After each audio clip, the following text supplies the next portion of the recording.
Welcome back, everybody. Thank you for joining me one more time for another installment of Hoggie's Quick Beer Reviews. Today, I planned this one in advance because I knew I was going to get home tired and just wanting to relax. I just got back from another one of my little business trips up in Vero, so that's almost 3 hours in the car in traffic. It's stressful. It's been a long day. I've been up early. When I come home, just kick my shoes off and sip on something relaxing, just mellow out for a while.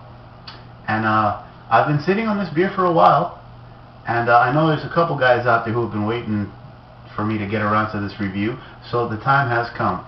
Today's beer is Old Engine Oil from Harvestone, I'm not sure, but Harvestone in Scotland. Take a look at that, Old Engine Oil. On here it says Old Engine Oil, Black Ale, product of Scotland, viscous, chocolatey, and roasty. Now this is considered an old ale or a stock ale. It's very stout-like, very dark malty beers. Again, viscous, chocolatey, roasty. This is 6% alcohol by volume, and this is of course the Euro bottle. It's 11.2 ounces. Before we go any further, let me just punch it up here. As always, just to let you know where we're coming from with this guy. Beer Advocate rates this beer, or at least it's rated on Beer Advocate, an A- overall. That's out of 457 reviews. The bros give it an A+. They say it's a world-class beer. Again, Harvestone Brewery, Scotland. It's an old ale, 6.0 ABV. And if anybody's curious about that style, old ales, stock ales, Beer Advocate has a very nice description. Just go punch it up on your own time. I'm not going to get into that here. But, yeah, that's that. Now, before we crack this guy open, a couple things I want to mention. I like my beers cold. Usually when I do a review, while I set everything up, I put the beer in the freezer. And then right before the review, I pull it out so it's, nice and frosty. I know some people don't like that. I do. But at the same time, I don't do that with every style of beer. Some beers you don't do that with, this being one of them. So when I got home, which was 35 minutes ago, more or less, 40 minutes ago, I pulled this thing out the fridge. So it's been warming up for the last, actually no, I pulled that a little after. It's been warming up for about 20 minutes though. So, let the flavors open up, the malt of that open up, let it breathe a little. So that's that. It's not super frosty. And as far as glassware, before I even reach for it, Beer Advocate, for a style like this, it's for the most part recommended maybe a stemmed tulip glass or an oversized wine glass. I don't have either, but I wasn't gonna do this in a pint glass either. So I figured, let me get creative. Now, some of you guys may have never seen this before, at least not with beer, but I got creative and I'm borrowing one of my girlfriend's stemless wine glasses. I figure this is perfect because if you put a stem on this thing, it's an oversized wine glass. So why not, right? And on top of that, the real wine enthusiasts don't like these glasses because the heat from your hand warms up the wine. In this case, where you want this beer to slowly warm up so it can release more of those flavors, especially the malt that always comes out more as the beer warms, that might not be a bad idea. So we're going to try this. An old ale in a stemless wine glass. So without further ado, because I have been sitting on this beer for close to 2 weeks now, let's crack it open and see what happens. And hey, there's a little mouse on the cap. That's funny. Okay. I don't know if you guys can see that. I've been showing the caps more and more lately. I guess I've just been paying more attention. Or it's just because I've been doing beers with interesting caps. I don't know. But I like the little mouse on there. Might just keep that one.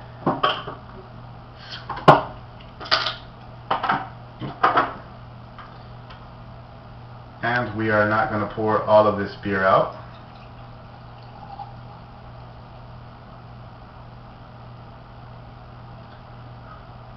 Yeah, about that much.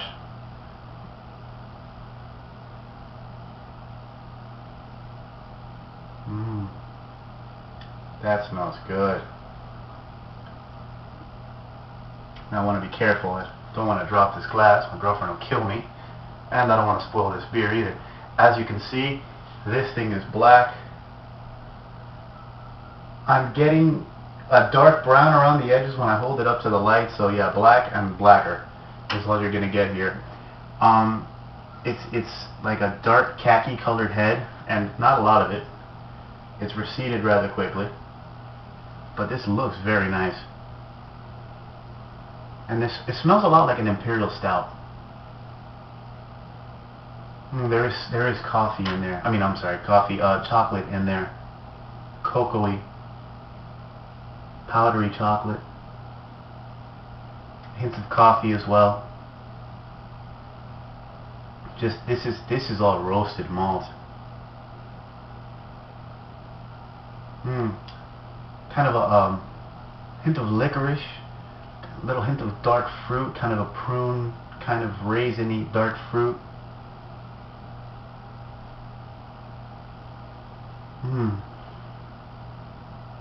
Not much in the way of hops at all.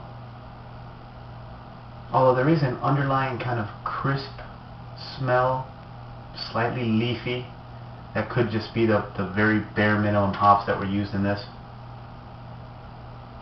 But yeah, that smells good. But yeah. The time has come to try this. Oh, I'm going to enjoy this guy.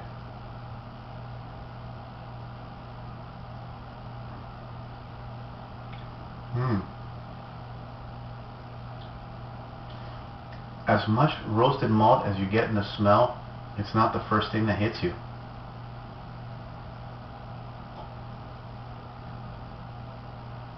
All those flavors I mentioned kind of hit you at once. There's a lot of play between all those flavors. The dark fruit, the chocolate, the coffee, roasted malt, a bit of a smoky character, a bit of a burnt character to it, and yet for this really dark color, it's very thin.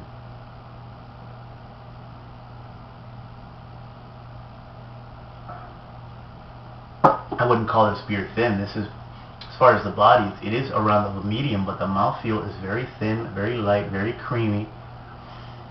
I wouldn't call this viscous at all. I would not call this viscous, especially compared to a lot of stouts. But yeah, this is tasty, and you do get a little bit of hop bitterness on the finish. Not a lot of alcohol. I can slightly sense it as well in the finish, a little bit of alcohol heat, but it's very minor. But you do get kind of an earthy, maybe citrusy, ever so slight bitterness in the finish.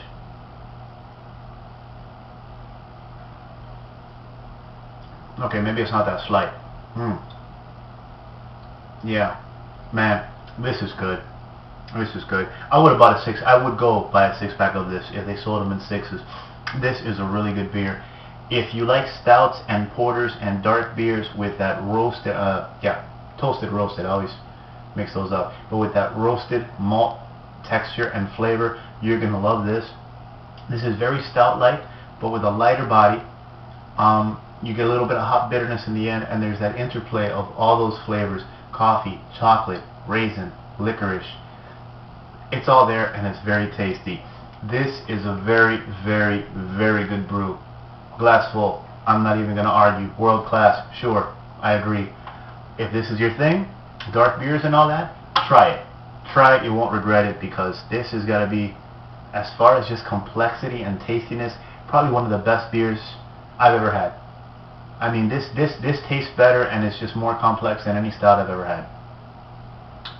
So yeah, that about does it. Thanks for joining me, guys. I hope those who were waiting for this review enjoyed it. So on that note, I leave you and I finish this. Cheers.